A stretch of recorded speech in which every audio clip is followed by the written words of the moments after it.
Hello everyone, welcome back. Today we'll be cutting this magnificent pumpkin for my town's local fall festival. Please do not criticize me for not using gloves because gloves are not needed when you're cutting the inside of a pumpkin because the fibrous strands will just slip right out of your own two hands.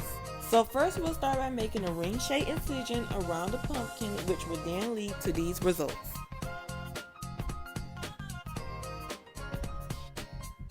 Now we'll start by taking this pumpkin's brains out of his head so we can start making room for this pumpkin's fall festival makeover.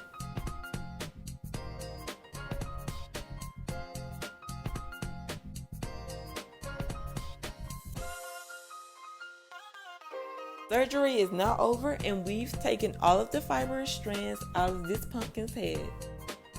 Now I'm going to start carving the remaining of my exotic face expressions on the front of my pumpkin. My pumpkin is not too perfect, but it's something. I later noticed that the front of my pumpkin wasn't looking too well, so I turned it to the other side where I started making new incisions on the back of the pumpkin. I almost ended up forgetting to add a nose to my pumpkin, but this is my final touch to my two-faced rusted back pumpkin. Here's the final review for both sides of the pumpkin. I then later realized that instead of wasting the pumpkin seeds, I could just use them as a snack for later on during the car ride to the festival. When I finished cleaning the pumpkin seeds in lukewarm water, I then patted them dry with a paper towel so they wouldn't be soggy after putting them in the oven.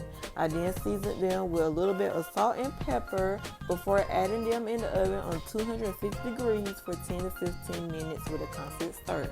I could have just used the remaining pumpkin seeds as a lunch for the pumpkin, which will result in a never-ending happy pumpkin.